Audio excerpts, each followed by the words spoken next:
Boa noite. Você já está assistindo o Consumidor em Pauta. Um programa de utilidade pública aqui da nossa TVE, é claro que você já sabe, né? Que esse programa aqui é feito de perguntas e respostas e vocês podem perguntar que os nossos especialistas estarão sempre aqui para responder os questionamentos de vocês. O nosso programa começa logo depois do radar. O horário diário do nosso programa é depois da boa música do radar. Você já sabe, termina o radar, termina a boa música do radar e entra no ar o Consumidor em Pauta para tratar de direito do consumidor, direito do trabalho, direito de família e direito previdenciário. São esses os assuntos que nós estamos tratando por enquanto. Daqui a um pouco o programa vai aumentar e a gente terá outras áreas do direito para comentar aqui com vocês e para colocar à disposição de todos, tá bem? Mas isso é daqui a pouco, não é hoje. Então vocês podem mandar perguntas para o nosso e-mail, que é consumidorempauta@tve.com.br. Podem perguntar através do nosso telefone 3230 1530 ou podem também mandar um WhatsApp para prefixo 51, claro, quem está fora de Porto Alegre, 985-946-773. 985-946-773 é o celular para que vocês mandem um WhatsApp aqui para a gente, tá bem? Então, fiquem tranquilos, perguntem, não fiquem muito furiosos aí, porque às vezes a gente não consegue responder todas as perguntas de vocês, mas no próximo programa, com certeza absoluta, a gente vai responder. Hoje nós vamos tratar de direito do trabalho. Mas antes eu quero fazer uma dedicatória muito especial desse programa aqui, tá? Esse programa de hoje, todo ele é oferecido para Carolina. Carolina é uma menina fantasticamente bonita. E é filha do Dr. Marcelo Armigliato de Jesus. Boa noite, doutor Marcelo, tudo bem? Boa noite, Machado, tudo bem? Realmente a última participação que eu tive aqui, ela ficou em casa me assistindo e disse: pai, você não mandou um abraço para mim, então estou mandando agora, filhinha. Um beijo, papai te ama. Obrigado. Tá vendo? Tá vendo, Carolina? Eu já me antecipei aqui, né? Eu me antecipei ao papai Marcelo e o vovô Machado falou aqui sobre a Carolina. Tá bem? Um beijo para ti. Conosco também a doutora Mariana Pico Lerina, que é juíza do trabalho. Boa noite, doutora Mariana. Boa noite, Machado. Muito trabalho? Muito. Imagino. Direito do trabalho é uma coisa que a gente trata todas as semanas aqui no programa. E sempre eu pergunto para os... O doutor Marcelo sempre traz um juiz com ele, ou uma juíza, e eu sempre pergunto, muito trabalho? E eles estão sempre atopetados de trabalho. E é assim, né, doutora? É assim porque a Justiça do Trabalho é bem dinâmica, né? Embora a gente tenha tido aí algumas alterações depois da reforma trabalhista, a gente segue recebendo demandas trabalhistas e seguimos aí com o nosso dever funcional, né, de fazer as audiências, os julgamentos. Tá certo. Então todo mundo reclama, tem uma coisa, né? Nem sempre os patrões pagam direito, às vezes pagam, a pessoa reclama assim mesmo, mas fazer o quê? Vamos seguindo. Doutor Marcelo Armigliato de Jesus, beijo mandado, a Carolina já está prontinha lá para assisti-lo. Eu vou fazer a primeira pergunta para o doutor Marcelo, então. E ela vem da cidade de Guaíba, o nosso telespectador é o Renato. Peço, por favor, que me esclareçam a diferença entre auxílio-doença previdenciário e auxílio-doença acidentário. Quem paga, qual o valor, quando se inicia e até quando é válido e quem tem direito. Tá? Cheio de perguntas aí, doutor. 5 em 1, 5 perguntas numa só. Bom, vamos lá. Renato. Seguinte, existem algumas diferenças sim, tá? O auxílio-doença previdenciário, também conhecido como auxílio-doença comum, é aquele devido ao segurado que possui alguma incapacidade para o trabalho, seja ela decorrente ou de um acidente doméstico ou de uma doença comum, né? Se eu, por exemplo, estiver com sarampo e precisar me ausentar do meu empregador por mais de 15 dias, eu receberei um auxílio-doença comum. Se eu for pintar o teto da minha casa, subir numa escada e me arrebentar todo, e tiver que me afastar por mais de 15 dias, eu receberei um auxílio-doença comum. Foi um acidente, eu receberei um auxílio-doença comum, certo? O auxílio-doença acidentário é aquele que possui a incapacidade tem origem no trabalho, seja por conta de um acidente de trabalho, uma doença profissional, uma doença do trabalho, enfim, é aquele que tem origem no trabalho.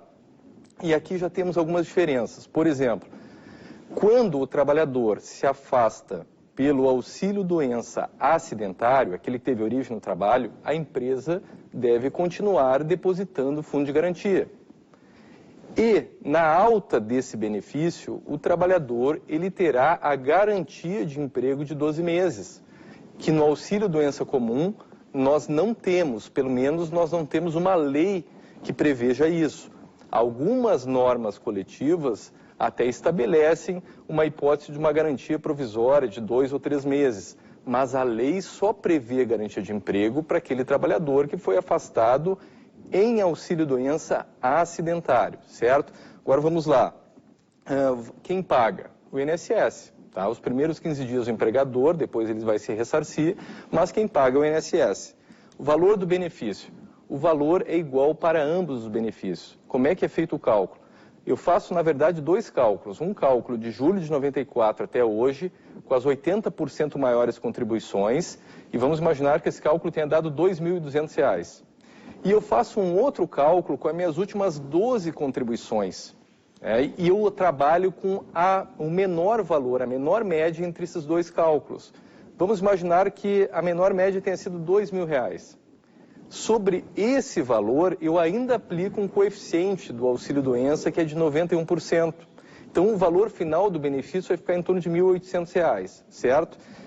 Quando se inicia, normalmente quando se inicia a incapacidade. E até quando é válido, e quem tem direito, ele é válido até a alta médica, né? Quando você tiver uma alta médica, significa que você readquiriu sua capacidade para o trabalho e aí o benefício se encerra. E quem tem direito, todos os segurados do INSS, aquelas pessoas que estão pagando o INSS, contribuindo, de carteira assinada ou não, como um contribuinte individual, ou que estiverem dentro de um período que a gente chama período de graça, que é um período de proteção mesmo sem o pagamento de contribuições. Espero ter esclarecido. Tá vendo, Renato? Então agora ficou bem claro, né? Você está precisando tá em auxílio acidente, não sabe o que é. Doutor Marcelo, auxílio acidente é outro benefício, Machado. É auxílio doença acidentário. Auxílio doença e auxílio acidentário, isso. Tá exatamente. Viu? Eu fico aqui dando meus pitacos aqui e acabo dando bola fora. Mas o que eu vou fazer? Isso faz parte do programa também. Doutora Mariana, eu tenho uma pergunta aqui para a senhora, que é de uma pessoa que não se identifica, ela não manda dizer o nome nem a cidade. Ela diz o seguinte: trabalho em um hospital público e pretendo gestar. A gestante em contato com trabalho insalubre deve ser afastada ou realocada se o empregador tiver onde colocá-la? Essa é uma pergunta. Se for, tenho que me afastar de outro local de trabalho onde sou profissional liberal e não é insalubre? Há risco de ser demitida nesse caso? E daí, doutora Mariana? Vamos lá então, Machado. Vamos lá. Temos aqui, então, 3 situações para esclarecer para a nossa telespectadora. É verdade. A primeira questão dela aqui é quanto ao dever de ser afastada ou realocada uma outra função, num outro posto, no mesmo empregador. De fato, teve uma alteração na legislação recentemente, que até 10 de novembro de 2017, nós tínhamos uma simples previsão na CLT, na Consolidação das Leis do Trabalho, que assegurava a gestante romper o compromisso de prestar o serviço, caso aquele trabalho que ela exercesse no empregador fosse prejudicial à gestação. E também havia a garantia de que a gestante seria afastada das suas atividades quando elas fossem insalubres. Posteriormente, com a reforma trabalhista, esse dispositivo foi alterado, parcialmente alterado. Foi alterado em relação às atividades insalubres em graus mínimo e médio, que o legislador, então, passou a prever que a gestante deveria apresentar um atestado médico para ser afastada daquela função insalubre. E em caso de atividade insalubre em grau máximo, ela simplesmente tinha a garantia de ser afastada sem a necessidade do atestado médico. Só que esse dispositivo que obrigava a gestante a apresentar o atestado médico para conseguir ser afastada daquele agente nocivo foi objeto de uma ação direta de inconstitucionalidade, que agora, recentemente, no final do mês de maio, teve uma liminar deferida pelo Supremo Tribunal Federal que afastou a obrigatoriedade da gestante apresentar o atestado médico com o fundamento de que essa obrigação implicaria um ônus a mais para a gestante, de ter que provar que aquela atividade seria prejudicial à gestação e, inclusive, sendo atestada por um médico, que seria o médico dela, talvez nem tivesse condições de aferir, sendo que, evidentemente, o agente nocivo iria afetar, com certeza, a saúde dela e, quiçá, a saúde do filho que está sendo gestado. Então, assim, agora existe essa liminar do Supremo Tribunal Federal. Em qualquer grau de insalubridade, a gestante tem a garantia de ser afastada sem a necessidade de fazer qualquer tipo de prova. Basta estar gestante. Quanto ao questionamento se ela deve ser realocada, sim, deve ser afastada ou realocada se o empregador tiver condições de realocá-la numa função que ela não tenha contato com o agente insalubre.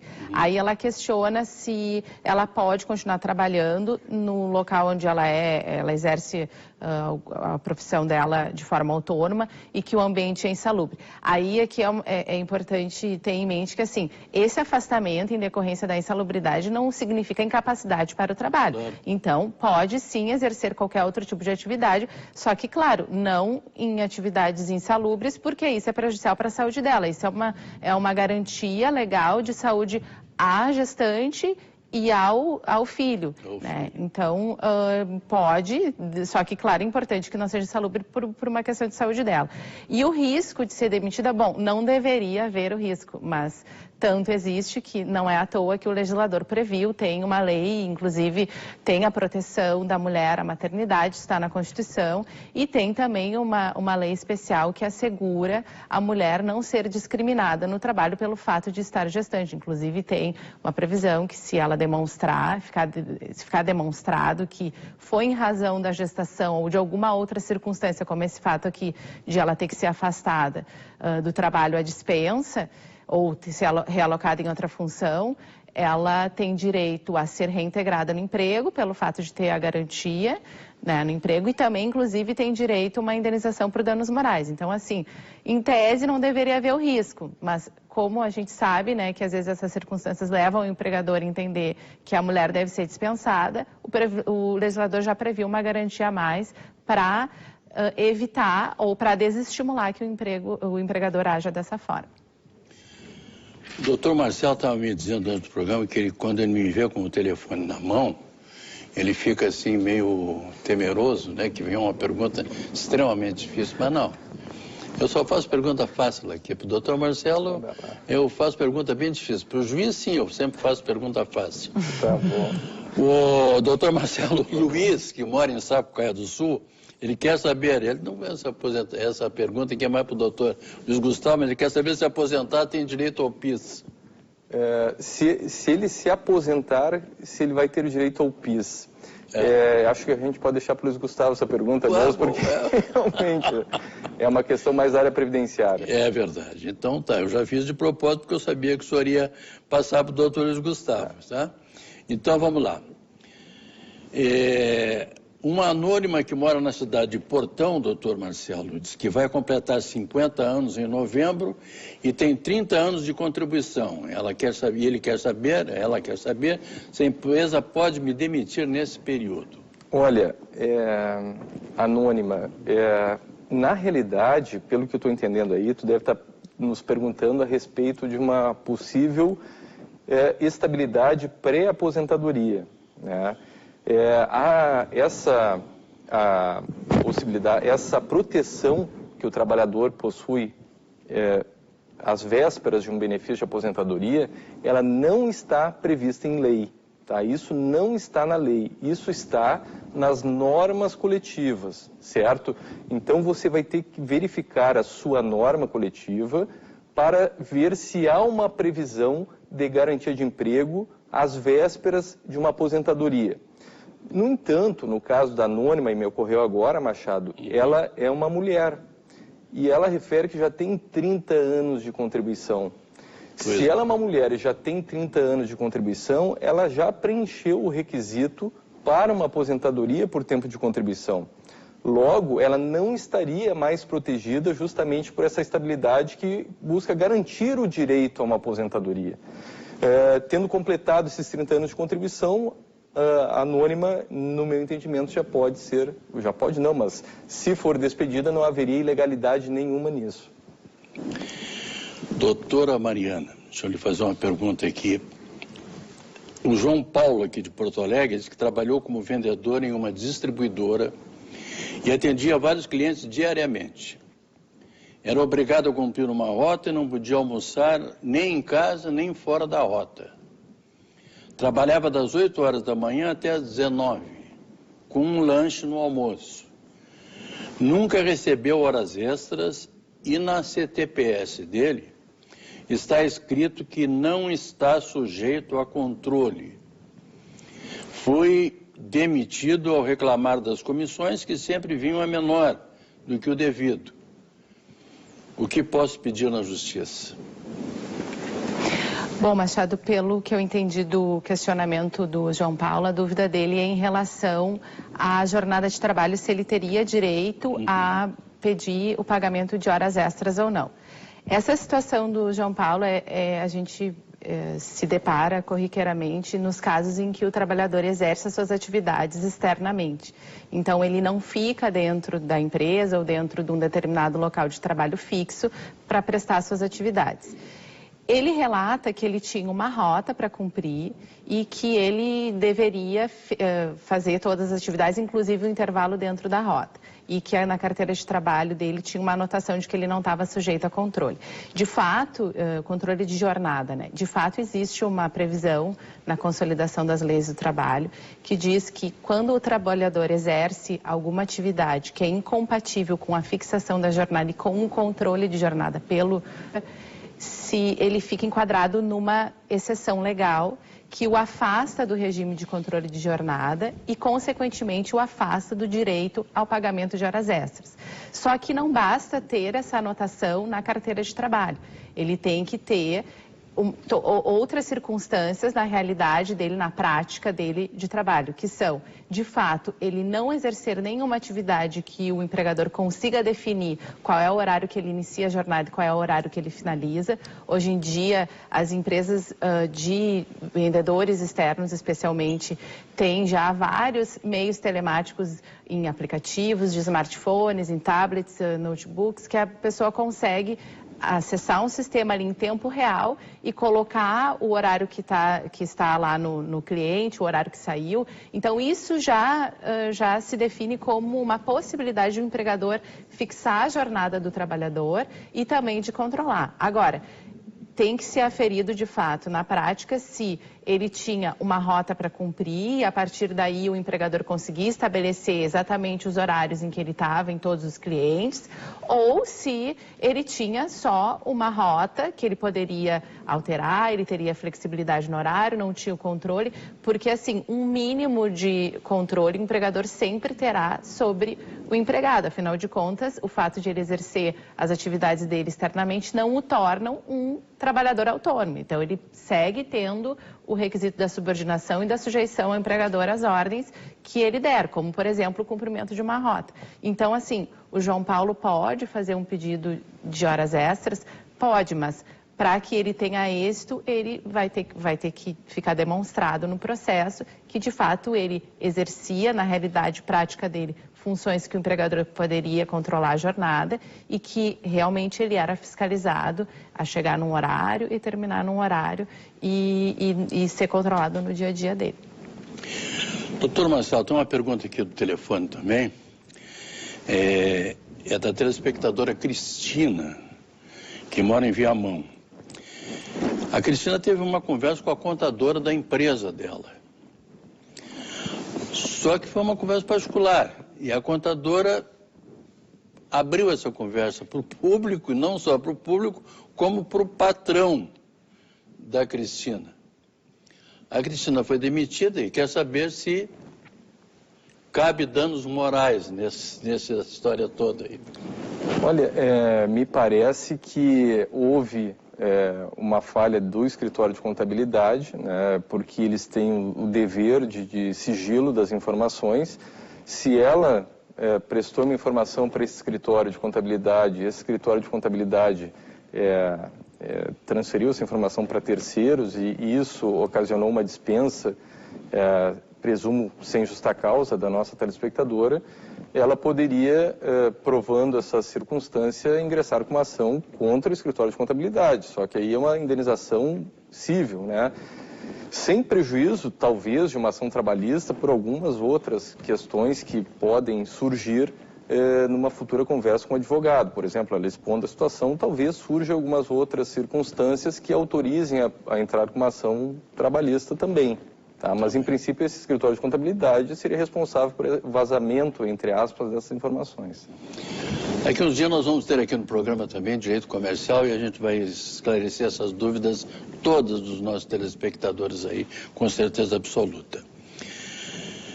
Doutora Mariana, eu tenho uma pergunta aqui que vem da cidade de Santa Rosa, do Assis e da família dele, que são telespectadores assíduos do programa, lá em Santa Rosa. Um grande abraço para Santa Rosa. Ele quer saber o seguinte, que depois de 3 anos, o processo trabalhista dele foi enviado para Brasília. E aquilo que a gente conversava, ele quer saber se vai demorar muito.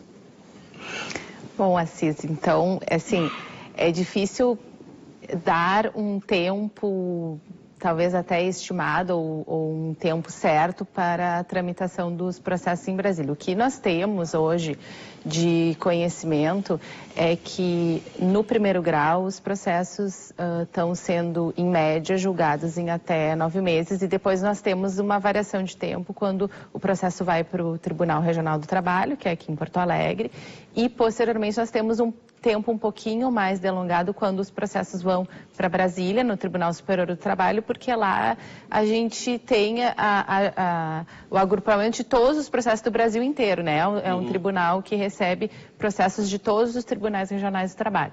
Então, assim, depende de qual é o tipo de recurso que está lá, porque se é o recurso que a gente chama o recurso de revista, sem a interposição de um outro recurso que existe para ser julgado, para possibilitar o julgamento deste recurso de revista, é um tempo. Se for o agravo de instrumento, que é esse que eu mencionei, que é para possibilitar o julgamento do recurso de revista, é outro tempo. Mas, assim, ele comentou que já o processo foi para lá 3 anos, mais ou menos, ou depois de 3 anos? Depois de 3 anos aqui em Porto Alegre foi para lá. Lá em Santa Rosa, lá em Santa Rosa.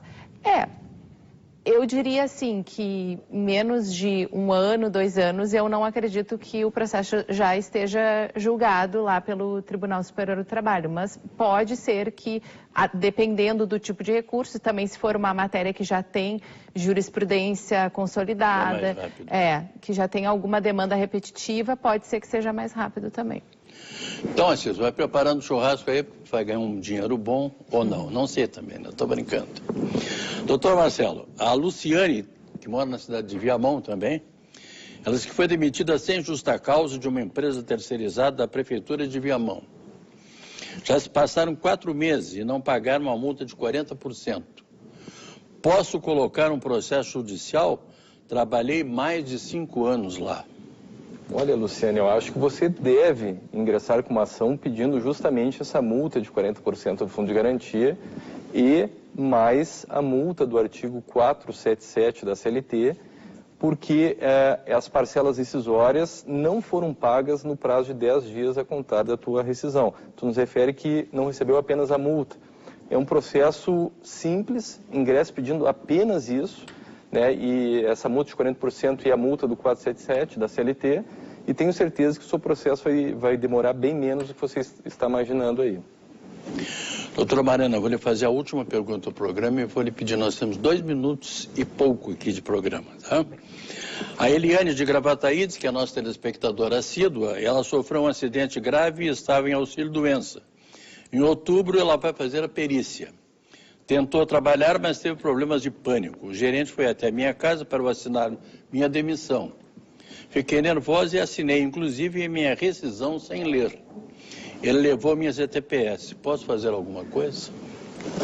Sim, pode e deve, como estava dizendo aqui o doutor Marcelo. Vou tentar ser bem sucinta, porque tem 2 questões nessa pergunta da Eliane, que é o seguinte.